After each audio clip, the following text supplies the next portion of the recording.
8 मई से लेकर 2 जून तक अस्त समय में चलेंगे। अब ये समय विशेष तौर पर प्राकृतिक घटनाओं को समझते हुए कार्य करने की ज़रूरत है। 8 मई को 5:10 से लेकर 2 जून सुबह 6:10 तक बृहस्पति की अस्त अवस्था रहेगी। सूर्य के 12 डिग्री के पास आने के कारण से सूर्य ने बृहस्पति को दिखना बंद कर दिया। बृहस्पति का आकाश मंडल में इस नेकेड आई से आप नहीं देख पाएंगे। बृहस्पति का जो तारा है उदय होता है तो दिखाई देता है, तो ऐसे में सूर्य के बिल्कुल सन्निकट आने के कारण से, उसके प्रकाश के कारण से बृहस्पति का दिखना लोप हो गया, वो प्रभावहीन हो गया बृहस्पति ग्रह। तो ऐसे में अब भाग्य में जाकर उम्मीद जगाकर, हो सकता है बृहस्पति ने बिल्कुल उम्मीद छोड़ दी हो, कार्य करना छोड़ दिया हो, तो ऐसी स्थिति बन जाती है, बिल्कुल स्थिति बनती है। लेकिन ज्योतिष ये भी तो दिखा रहा है कि ये लंबा समय नहीं है, ये बादल जो आए हैं बहुत थोड़ी देर के लिए हैं। 2 जून को फिर पूरी आकाश को अपने प्रभाव से अभिव्यक्त करने के लिए बृहस्पति आपके भाग्य को जगाने के लिए बहुत सुंदर तरीके से पुनः योग बनाएंगे। लेकिन इस दौरान आपको भी सावधान रहना पड़ेगा। बृहस्पति आपकी राशि के अनुसार से समझें, देखिए सुख के मालिक हैं, धन के मालिक हैं, सुख के प्रभाव के, ज़मीन जायदाद, सुख के, वाहन के, मकान सब इत्यादि के मालिक हैं, समस्त प्रकार के सुख देने के लिए। और वही ग्रह आपकी राशि के अनुसार से देख भी कितनी सुंदर रंग जगह रहा है। ऐसा नहीं कहा कि 12 वर्ष बाद भाग जगाने आए तो जगाएंगे, बिल्कुल निश्चित होकर बैठ जाइए, जगाएंगे बहुत सुंदर तरीके से। यदि हम कन्या राशि के संबंध में बात करें तो ये हर्ष लाभ विशेष तौर पर देने के अद्भुत योग बनाएंगे इस वर्ष। लेकिन अभी स्थिति को ठीक करने के लिए आपको आवश्यकता है कि बृहस्पति को ताकत दें। ग्रहों की स्थिति बड़ी विचित्र है इस वक्त। बृहस्पति अस्त, सूर्य परिवर्तन का योग में जाएंगे और वो भी बृहस्पति के साथ आके विराजमान हो जाएंगे, भागते हुए आएंगे और फिर भागते हुए आगे भी निकल जाएंगे। और उसके बाद शुक्र भी वहीं अस्त चल रहे हैं, देव गुरु अस्त, दैत्य गुरु शुक्र अस्त, बृहस्पति अस्त और साथ में सूर्य वहीं विराजमान, वहीं मंगल और राहु का योग।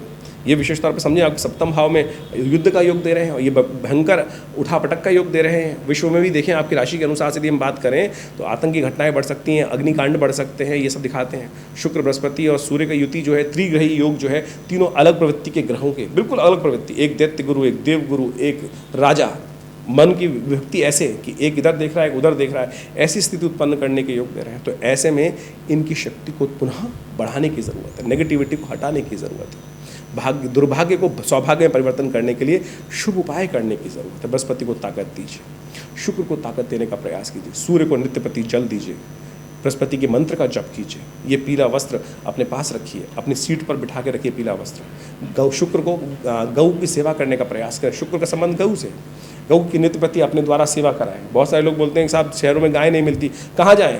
अरे विचार करो ना, बहुत सुंदर तरीके से मिल सकती है गाय। गौशालाओं को जाके फ़ोन कर दीजिए, आज की तो मॉडर्न ज़माना है, भैया मेरे नाम से गाय को जरा हरा चारा खिला दो, मेरे नाम से गाय के लिए विशेष तौर पर ये व्यवस्था कर दो, मेरे नाम से गाय को पानी पिला दो। मैं आप नहीं कर पा रहे हैं तो विचार तो कीजिए, रास्ता बनेगा।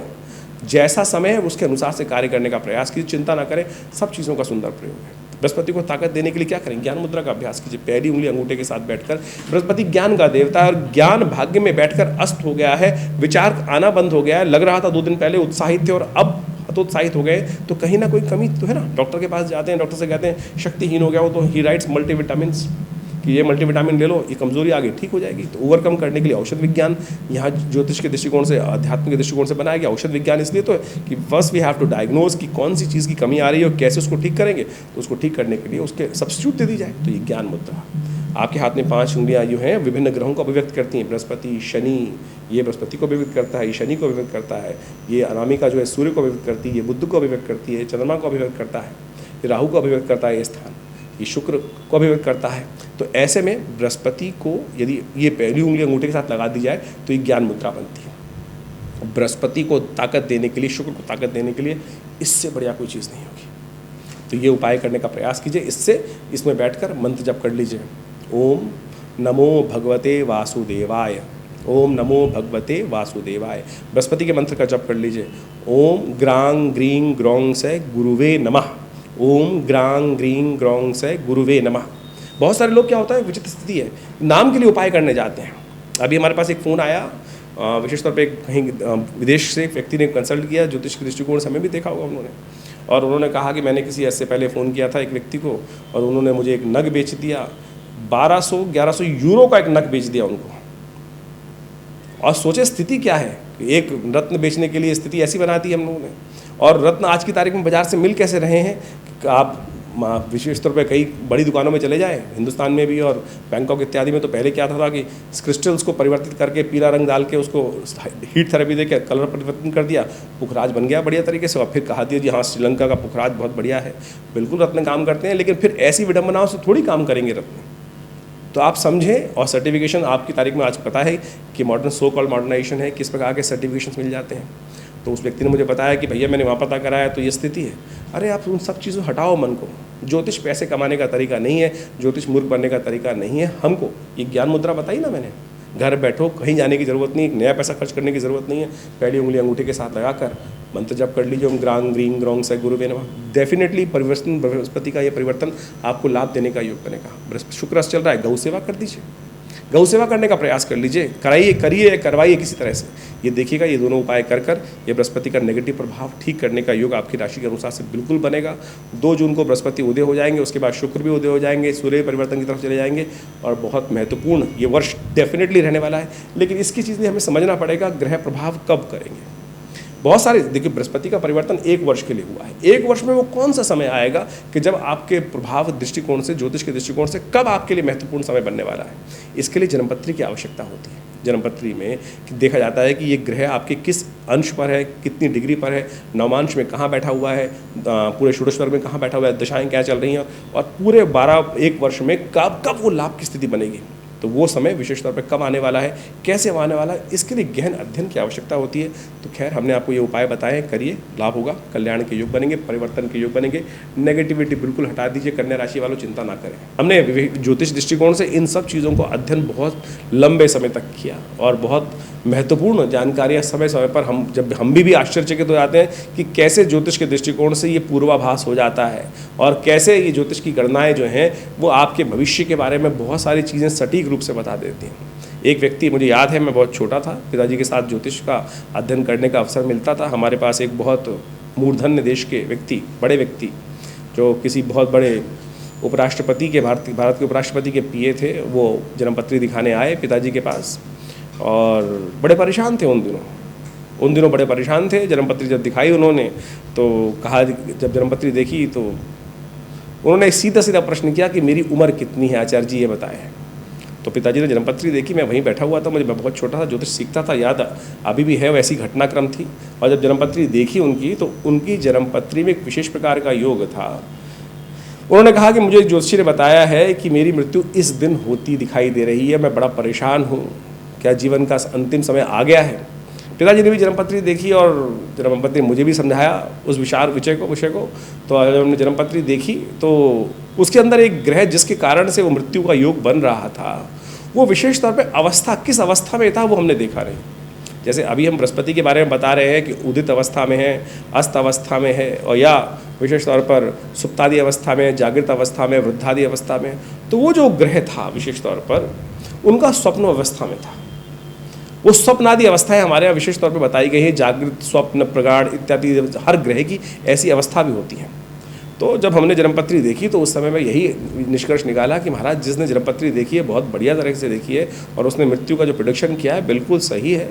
लेकिन हम ज्योतिष के दृष्टिकोण से उन उपराष्ट्रपति के साहब, जो पीए साहब थे, उनको यह बताया कि चिंता मत करो, तुम्हारी मृत्यु होगी भी और तुम जिंदा भी रहोगे। वो बोला नहीं, साफ साफ बताए क्या मतलब हुआ इसका। उनको बताया गया कि भाई आपका जो ग्रह है विशेष तौर पर जो दिखा रहा है, मृत्यु योग बना रहा है, वो स्वप्नादि अवस्था के अंदर है। तो मृत्यु का कारक जो बनेगा वो स्वप्न में मृत्यु होने के योग बनेंगे, लेकिन जब स्वप्न से बाहर आएंगे तो जागृत अवस्था में रहेंगे आप।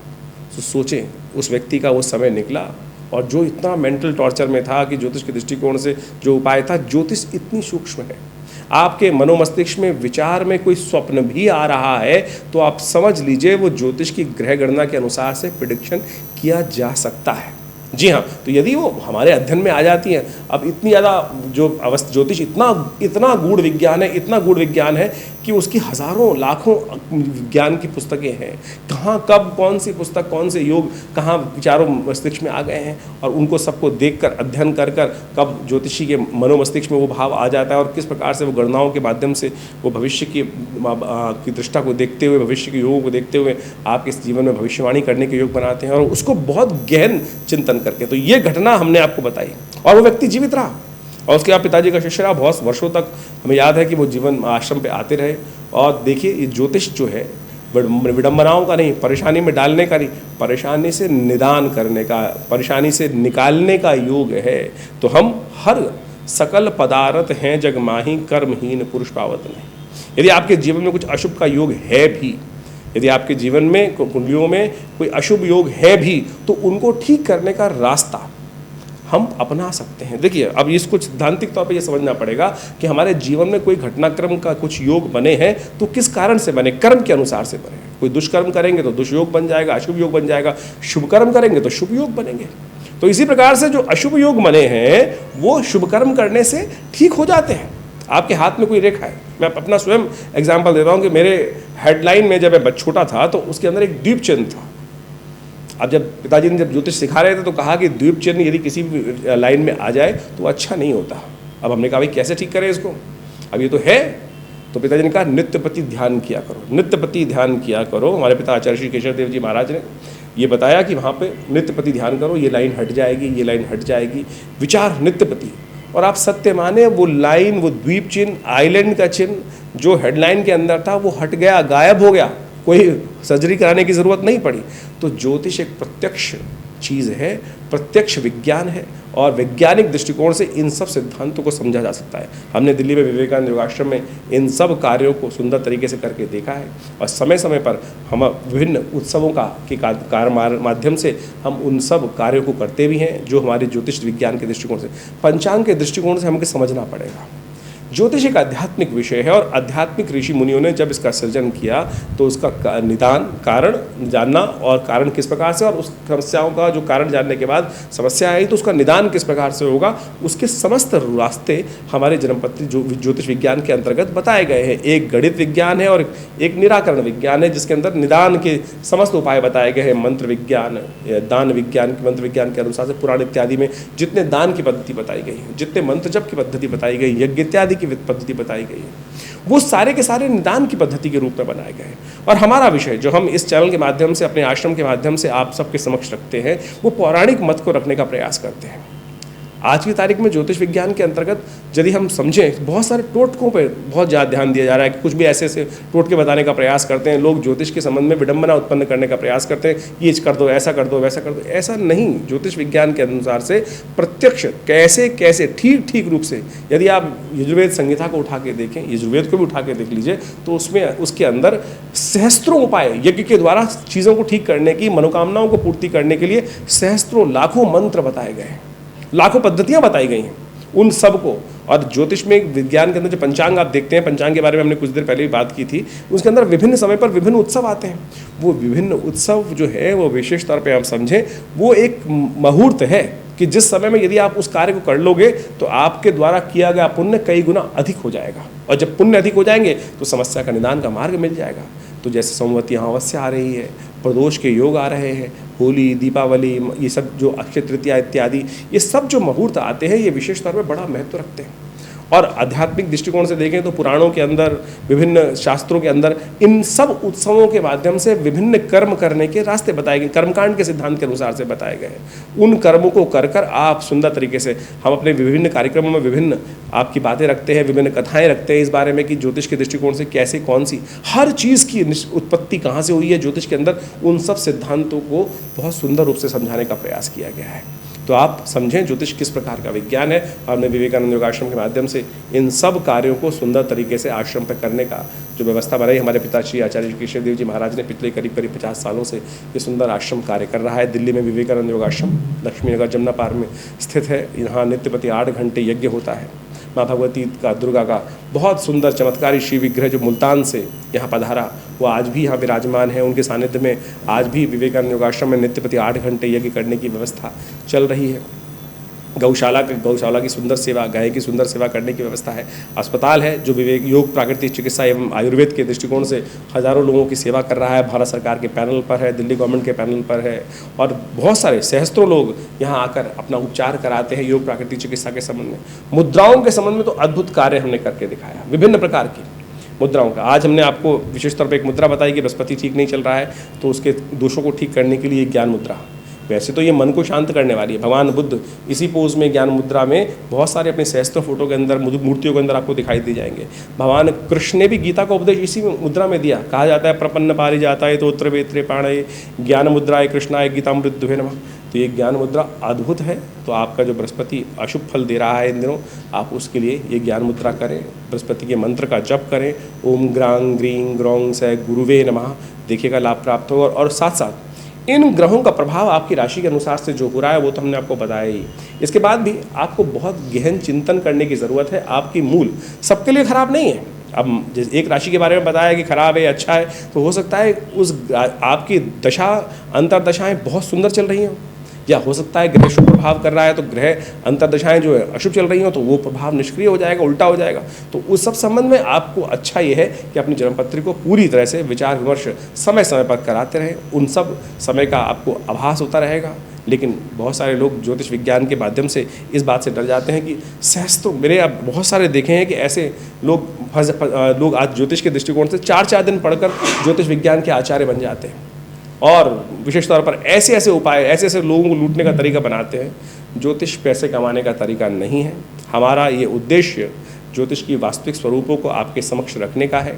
और बहुत सारे लोग इन भ्रांतियों में फंस जाते हैं कि ज्योतिष के दृष्टिकोण से अनेक उपाय बता दिए जाएंगे। हमने इस कार्यक्रम के माध्यम से आपके समक्ष बहुत सरलता से, बहुत सीधी तरीके से, बिना किसी लाग लपेट के, बिना किसी को पैसे खर्च किए हुए, कोई नग ना बताकर, कोई बहुत बड़ा उल्टा सीधा प्रयोग ना बताकर, बहुत सारी किसी विडंबना से, सब समस्त विडंबनाओं से हटके सीधे साधे तरीके से ज्योतिष के विज्ञान को आपके समक्ष रखने का प्रयास किया है। आशा करते हैं आप समझेंगे और लाभ लेंगे।